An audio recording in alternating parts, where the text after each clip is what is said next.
Hello बच्चों, कैसे हो आप सभी लोग। होपफुली आप सभी बहुत अच्छे होंगे और बहुत ही अच्छे से आप सभी को हमारी एमसीक्यू सीरीज़ भी बहुत अच्छी लग रही होगी। जैसे कि आप सभी को पता है कि अपने 3 लेक्चर कंप्लीट हो चुके हैं एमसीक्यू सीरीज़ के। आज चौथा लेक्चर है अपनों ने 2 लेक्चर के अंदर तो आपका sexual reproduction in flowering plant के अपनों ने एमसीक्यू किए थे एंड फिर उसके बाद में अपनों ने 3rd लेक्चर के अंदर आपका बायोटेक के क्वेश्चंस किए थे एंड आज 4th लेक्चर के अंदर भी अपने क्या करने जा रहे हैं, बायोटेक के बहुत अच्छे क्वेश्चंस करने जा रहे हैं।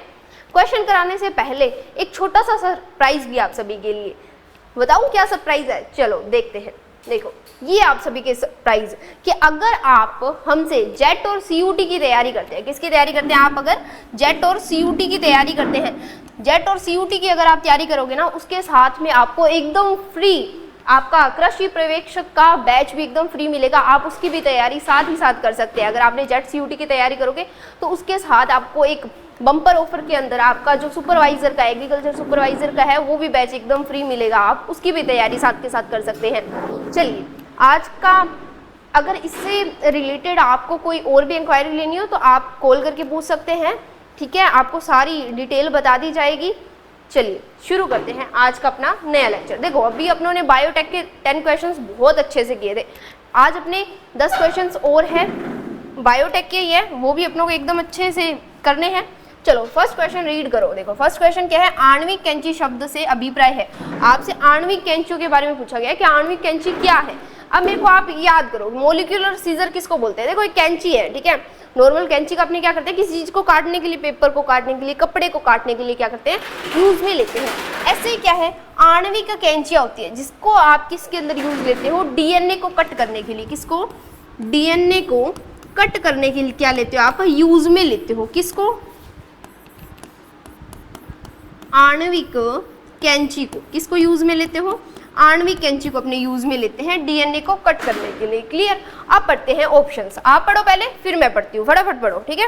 फिर मुझे इसका आंसर दो, फिर मैं रीड करती हूँ। करो, रीड करो फटाफट। क्या है? आणविक कैंची शब्द से पूछा गया है क्या ये पुनर्योगस डीएनए है? बोला है रिकॉम्बिनेंट डीएनए के है, या ये प्रतिबंधन एंजाइम है, या टैग पॉलीमरेज है, या पॉलीड्रोमिक न्यूक्लियोटाइड का कोई अनुक्रम है? बताओ क्या है ये। देखो सबसे पहले अपने फर्स्ट ऑप्शन देखते हैं, पुनर्योगस डीएनए। पुनर्योगस डीएनए की अगर अपने बात करते हैं, बोले तो आरडीएनए भी इसको बोला जाता है, रिकॉम्बिनेंट डीएनए भी इसको बोला जाता है। चलिए अपने किसकी बात करते हैं? सबसे पहले अपने 1 नंबर ऑप्शंस को देखते हैं। आणविक कैंचियों का काम क्या है?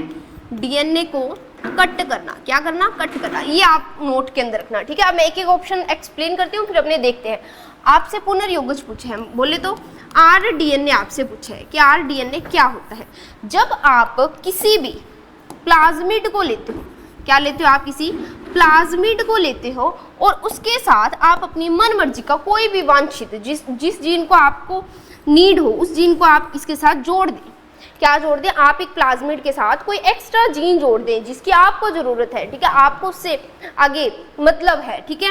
उस जीन को आप किसी प्लाज्मिड के साथ जोड़ देते हैं तो ये आरडीएनए बन जाता है। बोले तो पुनर्योगस डीएनए बन जाता है। क्या इसके अंदर कोई आपका आया? मैंने बताया कि किसी चीज को कट कर रहा है या कुछ भी, तो आरडीएनए तो ये हुआ। इसके अंदर कुछ ऐसा नहीं है, तो पहला ऑप्शन तो नहीं आएगा।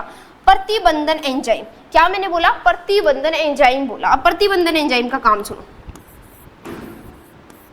प्रतिबंधन एंजाइम, प्रतिबंधन एंजाइम के लिए देखिए, प्रतिबंधन एंजाइम क्या करता है। देखो सबसे पहले अपने प्रतिबंधन एंजाइम की जब भी बात करते हैं ना, तो प्रतिबंधन एंजाइम ये होता है कि मैं आपको बोलूँ तो इसको आप रिस्ट्रिक्शन एंजाइम बोलते हैं। क्या बोलते हैं? Restriction enzyme. मैं सभी को याद करवाती हूँ, आप याद रखो आरी। क्या याद रखो? आरी याद रखो। आपके पास आरी है, आरी से क्या करते हो? किसी चीज को कट करते हो। तो प्रतिबंधन एंजाइम क्या काम करता है? आपके डीएनए को कट करने का काम करता है। क्या करता है जी? डीएनए को कट करने का काम करता है। अब बताओ, आणविक कैंची प्रतिबंधन एंजाइम सेम नहीं हुआ? तो हाँ जी, प्रतिबंधन एंजाइम को ही क्या बोला जाता है? आणविक कैंचिया बोला जाता है। बोले तो मोलिकुलर सीजर बोला जाता है। ये प्रतिबंधन एंजाइम भी आगे कितने टाइप के होते हैं जी? दो टाइप के होते हैं, एक तो होता है एक्सो और एक होता है एंडो न्यूक्लियस। कौन सा होता है? एक तो होता है आपका एक्सो न्यूक्लियस और दूसरा कौन सा होता है आपका एंडो न्यूक्लियस। एक्सो न्यूक्लियस क्या करता है, जब आप एक्सो की बात करोगे तो ये सिरों से कट करेगा, क्या करेगा? सिरों से कट करेगा। एंडो की बात करोगे तो ये बीच से कट करेगा, क्या करेगा? बीच से कट करेगा। अब आप समझ चुके हैं प्रतिबंधन एंजाइम इससे रिलेट खा रहा है। अब चलो टैग पॉलीमरेज की भी बात कर लेते हैं। टैग पॉलीमरेज याद करो, मैंने पीसीआर के अंदर आपको टैग पॉलीमरेज के बारे में बताया था कि ये क्या है? थर्मोस्टेबल है। क्या है ये? थर्मोस्टेबल है। क्या है ये? थर्मोस्टेबल है। ये हाई टेम्परेचर पर भी क्या रहता है? एक्टिव रहता है। क्या रहता है? ये हाई टेम्परेचर पर भी एक्टिव रहता है। तो ये तो पीसीआर में यूज कर रहे थे ना, किसमें यूज कर रहे थे? पीसीआर में यूज कर रहे थे। और जो प्राइमर लेते हैं ना छोटे छोटे, उनके परिवर्धन में ये तो काम आ रहा था। ये किसी को कट नहीं कर रहा था, ये तो उल्टा आगे बढ़ा रहा था। तो ये भी नहीं आएगा, फर्स्ट नहीं आएगा, सी भी नहीं आएगा। पॉलीड्रोमिक न्यूक्लियोटाइड क्रम। अब आपको पॉलीड्रोमिक साइड के बारे में पूछा है। पॉलीड्रोमिक साइड क्या होती है? जो आप सभी को पता है कि डीएनए जो होता है ना, इसकी दो लड़ियां होती हैं। कितनी लड़ियां होती हैं? दो लड़ियां। एक तो होती है 5 से 3 स्ट्रैंड वाली और एक होती है 3 से 5 स्ट्रैंड वाली। ये दो लड़ियां होती है। अब आप चाहे 5 से 3 पढ़ लो, चाहे 3 से 5 पढ़ लो, आपको समान प्रकार का क्या मिलता है? अनुक्रम देखने को मिलता है। जैसे आपको एक उदाहरण दे दो, मलयालम। देखो इसको चाहे आप यहाँ से यहाँ पढ़ना, चाहे यहाँ से यहाँ पढ़ना, आपको क्या मिलेगा? समान प्रकार का मिलेगा। इसी को क्या बोला जाता है? आपका पॉलीड्रोमिक।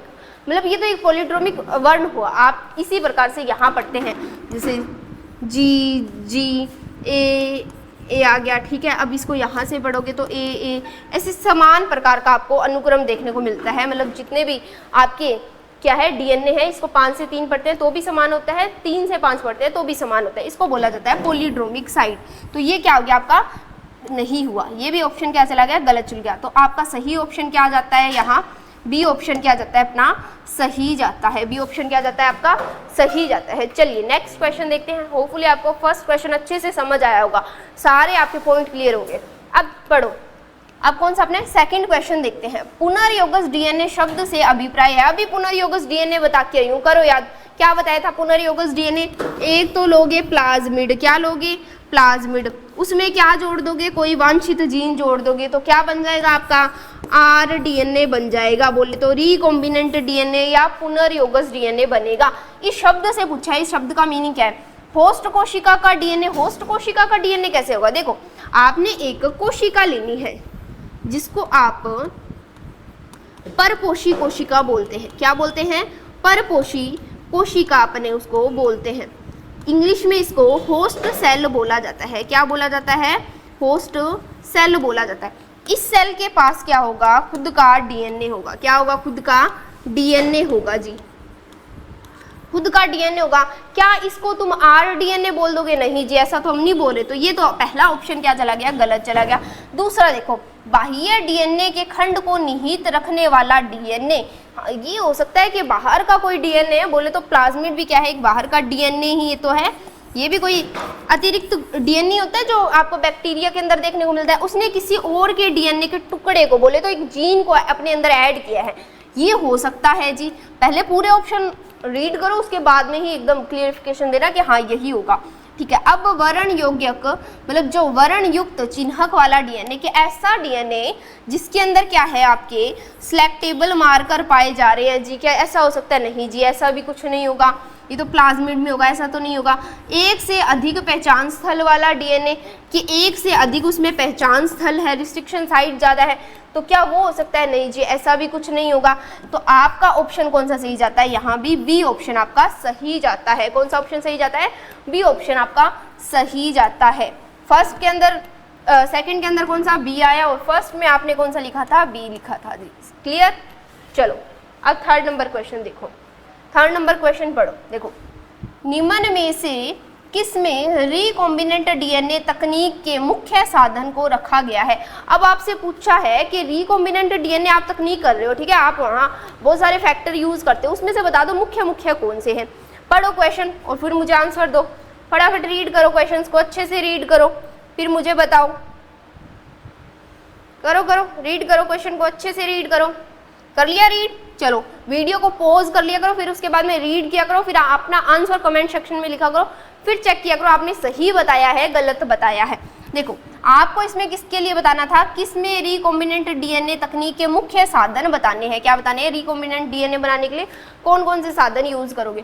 पहला पढ़ो, रिस्ट्रिक्शन एंडोन्यूक्लियस, लाइगेज और वाहक। अब पहला ऑप्शन तुमको समझाओ, पहले क्या लिखा है, रिस्ट्रिक्शन एंडोन्यूक्लियस, कि आपको अगर कोई भी रिकॉम्बिनेंट डीएनए बनाना होता है ना, तो पहले आपको डीएनए में से एक जीन अलग करना होता है या प्लाज्मिड के अंदर आपको काट के वहां ऐड करने के लिए। तो मेनली क्या करना होता है, आपको डीएनए को यहाँ कट करना होता है। उसके लिए आपको क्या चाहिए होता है, रिस्ट्रिक्शन एंडोन्यूक्लियस चाहिए होता है। क्या चाहिए होता है, रिस्ट्रिक्शन एंडोन्यूक्लियस। हाँ जी, ये तो हमको चाहिएगा ही चाहिएगा।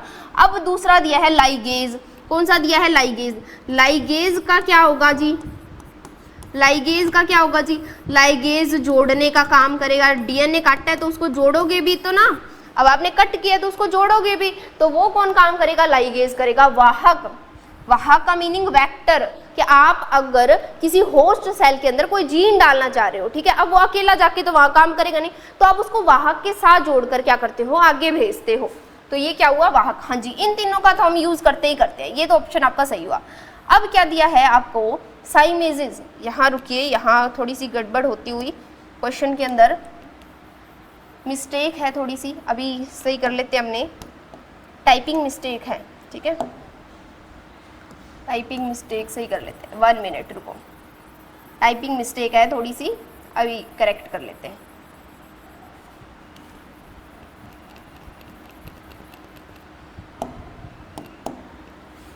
यहाँ लाइगेज ऐड कर लो, लाइगेज, यहाँ भी क्या कर लो, लाइगेज ऐड कर लो, ठीक है, लाइगेज ऐड कर लो। अब देखो, अब देखते हैं, अब दूसरे ऑप्शन क्या है, लाइगेज। हाँ, लाइगेज तो चाहिए डीएनए को जोड़ने के लिए। होस्ट जीव, हाँ जी, हमको एक ऐसी कोशिका भी तो चाहिए जहाँ हम हमने जो आरडीएनए बनाया उसको अंदर भी तो डालेंगे, हाँ जी, ये भी चाहिए। हाँ, पॉलीमरेज एंजाइम, हाँ जी, हमको पॉलीमरेज एंजाइम भी चाहिए होता है, क्योंकि पॉलीमरेज एंजाइम से ही आगे कॉपियाँ बनाओगे, तो ये भी चाहिए। तो बी नंबर भी आपका सही होता है। वाहक चाहिए होता है, हाँ जी। टैग पॉलीमरेज, क्या टैग पॉलीमरेज यहाँ यूज करोगे क्या, रिकॉम्बिनेंट डीएनए बनाने में टैग पॉलीमरेज कब से यूज होने लगा, ये तो आपको पीसीआर में यूज करते हो ना, इसका तो यूज आप पीसीआर में, और प्राइमर्स का यूज भी आप पीसीआर में करते हैं, तो ये तो नहीं होगा, पीसीआर का यूज नहीं, आप यहाँ टैग पॉलीमरेज का और प्राइमर्स का यूज नहीं करोगे। Restriction endonuclease, ligases, primer, bioreactor, नहीं जी, बायोरिएक्टर का तो क्या हुआ कि अगर आपको कोई प्रोटीन, कोई डीएनए आपको ज़्यादा क्वांटिटी के अंदर चाहिए, आपको ज़्यादा मात्रा में बनाना है, तब आप बायोरिएक्टर का यूज़ करते हो, तो ये भी नहीं हुआ। ऑप्शन आपका ए जाता है और बी जाता है, चेक करो ए और बी कहाँ दिया है, फर्स्ट और सेकंड कहाँ दिया, आपके बी नंबर ऑप्शन में दिया है, तो फर्स्ट सेकंड आपका बी नंबर ऑप्शन क्या जाता है, यहाँ करेक्ट जाता है। समझे, क्लियर हुआ कि कौन कौन से साधन चाहिए, आपको वेक्टर चाहिए होता है, आपको डीएनए लाइगेज चाहिए होता है, आपको एंडोन्यूक्लियस एंजाइम चाहिए होता है, आपको वाहक चाहिए होता है, आपको होस्ट सेल चाहिए होती है।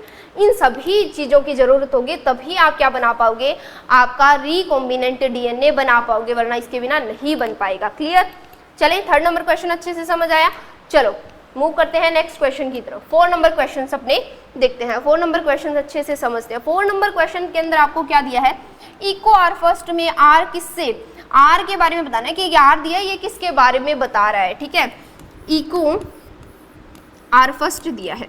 देखो, आपको अगर किसी भी एंजाइम का नामकरण करना होता है तो पहला नाम अपने किसका रखते होते हैं, वंश का रखते होते हैं, किसका रखते हैं, वंश का रखते हैं, और दूसरा और तीसरा किसका रखते हो आप, जाति का रखते हो, किसका रखते हो, जाति का रखते हो।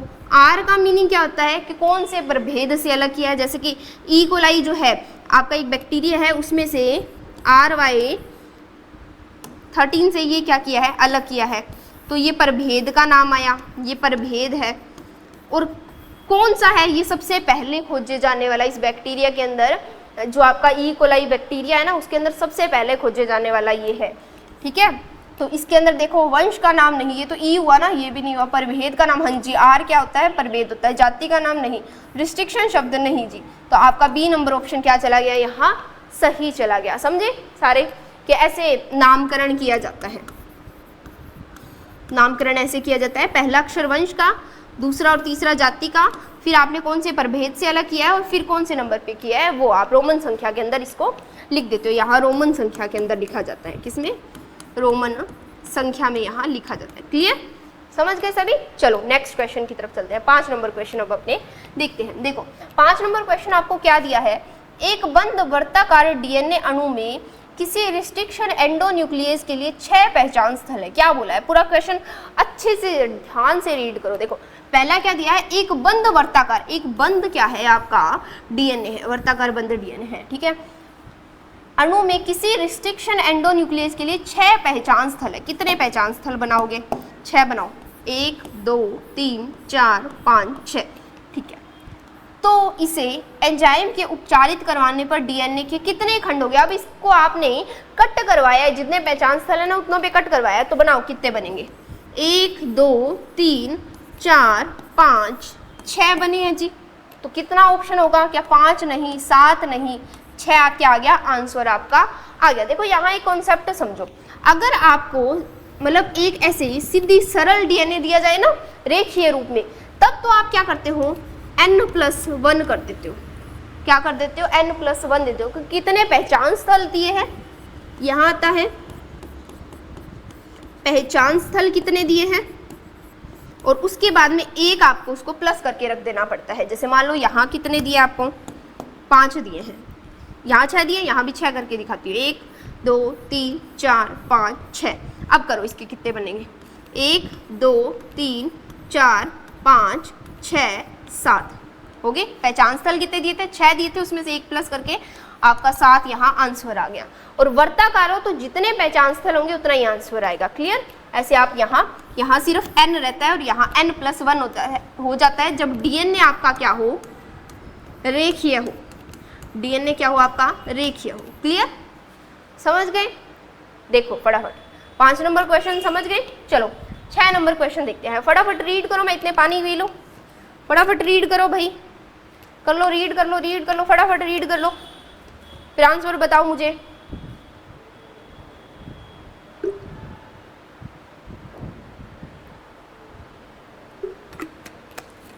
कर लिया क्या रीड? हो गया रीड? बताओ, चलो आंसर बताओ मुझे, मैं एक्सप्लेन करती हूँ। चलो, बैक्टीरिया पौधों में क्राउन गोल रोग उत्पन्न करता है, इसे प्राकृतिक आनुवंशिक इंजीनियरिंग कहते हैं। कि एक बैक्टीरिया है जो रोग पैदा कर रहा है, क्राउन गोल रोग पैदा कर रहा है किसी के अंदर, ठीक है, पौधे के अंदर, तो उसको आनुवंशिक इंजीनियरिंग कहते हैं। इसके लिए पूछा है कि कौन सा बैक्टीरिया यहाँ यूज करोगे आप? क्या ई कोलाई करोगे? नहीं जी, ई कोलाई तो आपकी बॉडी के अंदर, आपके गट के अंदर मिलता है, ये तो नहीं करेंगे। स्ट्रेप्टोमाइसीज एल्बस करोगे? नहीं, ये तो एंटीबायोटिक, एंटीबॉडी बनाने में काम आता है, नहीं ये भी नहीं करोगे।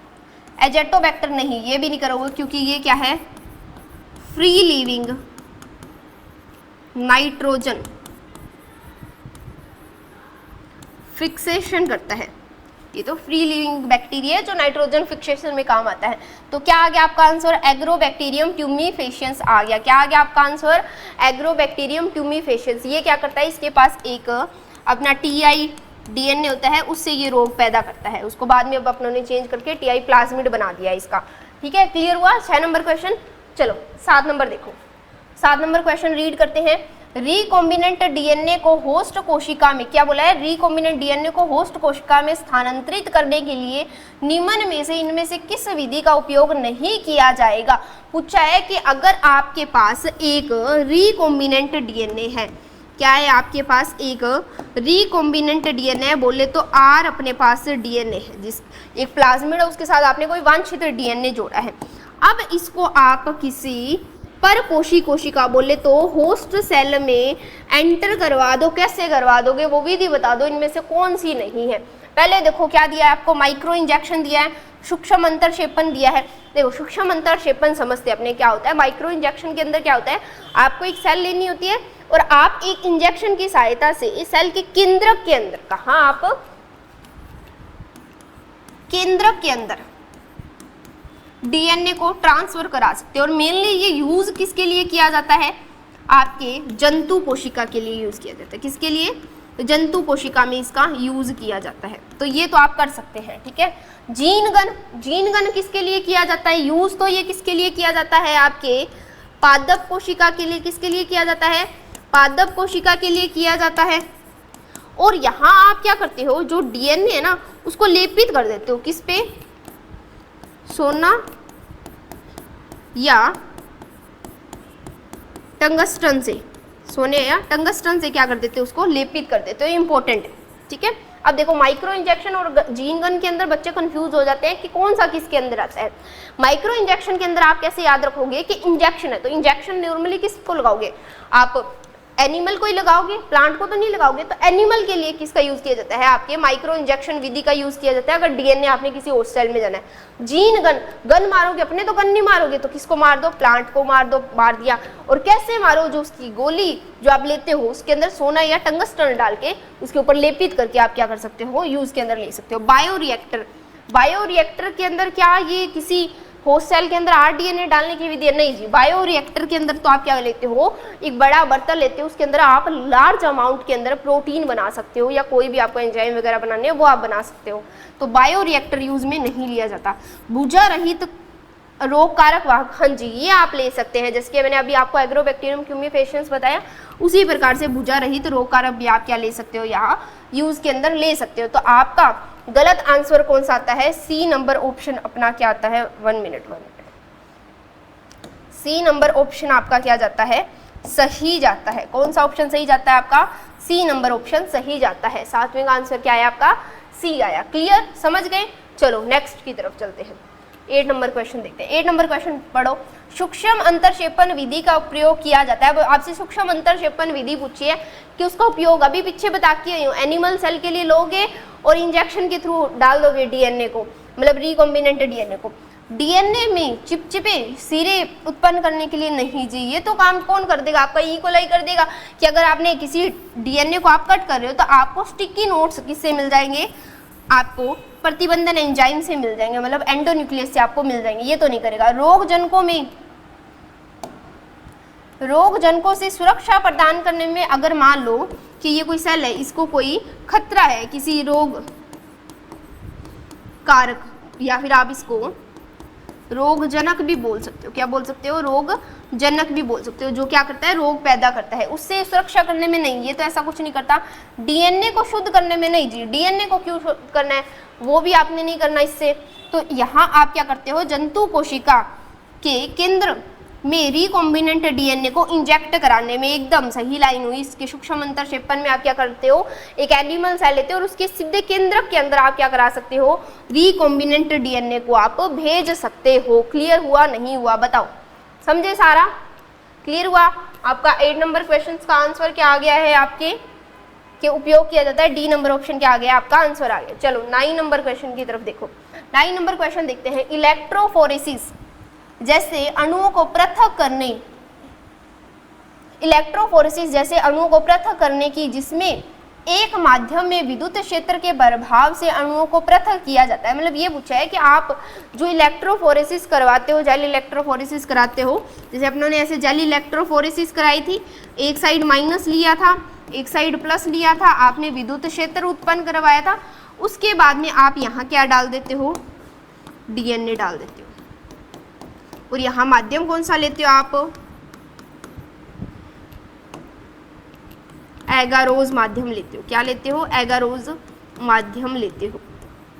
अब यहाँ नॉर्मली आपको डीएनए बताते आ रहे हैं, तो आप जेल इलेक्ट्रोफोरेसिस में डीएनए भी ले सकते हो, प्रोटीन भी ले सकते हो, आरएनए भी ले सकते हो। प्रोक्त में से सभी का यूज आप कहाँ कर सकते हो, जेल इलेक्ट्रोफोरेसिस में कर सकते हो, क्योंकि इस पे क्या है, नेगेटिव चार्ज है, तो ये भी भाग सकता है और ये भी क्या कर सकते हैं, आगे आपको देखने को मिल सकते हैं अपने आकार के हिसाब से और अपने ऊपर उपस्थित आवेश के आधार पर, क्योंकि डीएनए इस पे भी क्या है, माइनस है, और ये भी क्या करेगा, आगे अपने आकार के आधार पर भाग लेगा। तो यहाँ आप इन तीनों का क्या कर सकते हो, यूज कर सकते हो। तो आपका डी ऑप्शन क्या जाता है, सही जाता है। चलो नेक्स्ट क्वेश्चन की तरफ मूव करते हैं। नेक्स्ट क्वेश्चन क्या है, रिकॉम्बिनेंट डीएनए टेक्नोलॉजी में प्लाज्मिड वाहक को काटा जाता है। कि पूछा है कि जो आप रिकॉम्बिनेंट डीएनए बनाते हो ना, इस टेक्नोलॉजी में आप प्लाज्मिड को कैसे कट करते हो, किससे कट करोगे, कैसे करोगे, ऑप्शंस रीड करो फिर समझ आएगा पूरा क्वेश्चन क्या बोल रहा है आपको। रूपांतरित डीएनए लाइगेज द्वारा, क्या रूपांतरित डीएनए लाइगेज द्वारा कट करते हो, नहीं जी, ये तो जोड़ने का काम करता है ना, ये तो जोड़ने का काम करता है, डीएनए को जो काटा है उसको जोड़ने का। एक गर्म क्षारीय विलयन द्वारा, नहीं जी, ऐसा भी कुछ नहीं करते हैं। उसी एंजाइम द्वारा जिससे दाता डीएनए को काटा जा रहा है। कि आपने अगर कोई आपने डीएनए लिया है जिसमें से आपको कोई वांछित जीन चाहिए, और यहाँ आपने एक प्लाज्मिड लिया है, उसमें भी तो आपको कट लगाना होगा। तो आप क्या करते हो, सेम प्रकार का आप क्या ले सकते हो, यहाँ आप रिस्ट्रिक्शन एंजाइम ले सकते हो, तभी तो आपको कॉम्प्लीमेंट्री साइट्स मिलेगी, तभी तो वो जोड़ेंगे आपस में। तो आपका सी नंबर ऑप्शन क्या हुआ, सही हुआ। दाता को भिन्न से नहीं चाहिए तो हो ही नहीं सकता, क्योंकि कॉम्प्लीमेंट्री साइट ही नहीं मिलेगी तो भिन्न से तो करने की जरूरत ही नहीं है। तो आप क्या करिए, सी नंबर ऑप्शन के, आप जिससे दाता को इससे कट कर रहे हो ना, तो सेम इसी से क्या करो, कट करो, तभी आपको कॉम्प्लीमेंट्री साइट मिलेगी। क्लियर? 10 के 10 क्वेश्चंस आपको अच्छे से समझ आए। अगर आपको कोई भी क्वेश्चंस के अंदर कोई भी डाउट बचता है तो आप मुझे कमेंट के अंदर बता सकते हैं, आपके सारे डाउट सोल्व किए जाएंगे। एंड आपको मैंने स्टार्टिंग में भी बताया कि अगर आप जेट CUT में से किसी की भी तैयारी हमारे साथ जुड़ के करते हैं तो आपको उसके साथ एग्रीकल्चर सुपरवाइजर का भी बैच क्या मिलता है, एकदम फ्री ऑफ कॉस्ट मिलता है। तो आप इस ऑफर का लाभ जरूर उठाइए, काफ़ी बेनिफिशियल है, और आप हमारे साथ जुड़ के जेट CUT की बहुत अच्छे से तैयारी कर सकते हैं। आपको बुक्स प्रोवाइड की जाएगी, आपकी बायो की, एग्रीकल्चर की एंड केमिस्ट्री की, उसके साथ हर संडे एंड मंडे आपका हर मंडे मतलब एक संडे को आपको छुट्टी दी जाएगी, एंड मंडे को क्या होगा, आपका पूरा टेस्ट होगा जिसमें आपने पूरा रिवाइज किया होगा, मतलब पूरे वीक के अंदर आपको जितना भी करवाया जाता है उसका टेस्ट होता है। एंड आपको बुक्स भी प्रोवाइड होगी, क्वेश्चंस की भी, एंड आपको थ्योरेटिकल जितना भी है वो सारा बुक्स से आपको पढ़ाया जाएगा। एंड डिजिटल क्लासें हैं, बहुत PPT से अच्छी क्लासें आपको पढ़ाई जाती है, हर एक डाउट सोल्विंग की अलग क्लास होती है। तो आप को काफ़ी बेनिफिशियल रहेगा, आप एक बार जुड़ के देखिए हमारे संस्थान से। एंड आप जेट CUT के साथ अपने एग्रीकल्चर जो सुपरवाइजर है इसकी भी आप क्या कर सकते हो, तैयारी कर सकते हो। चलो नेक्स्ट वीडियो के अंदर अपने मिलेंगे, एंड आप मुझे बता के जाओ कि अब आपको कौन से चैप्टर के ऊपर क्वेश्चन चाहिए, कौन से चैप्टर आपका वीक है, उस पर अपने क्वेश्चन लेके आती हूँ मैं आपके लिए। ठीक है, तब तक के लिए बाय। आप अच्छे से पढ़ाई करिए एंड क्वेश्चन की प्रैक्टिस करिए। जहाँ भी आपको डाउट रहता है आप हमारे हेल्पलाइन नंबर से पूछ सकते हैं, या आप कमेंट सेक्शन के अंदर भी पूछ सकते हैं, आपके सारे डाउट सॉल्व किए जाएंगे।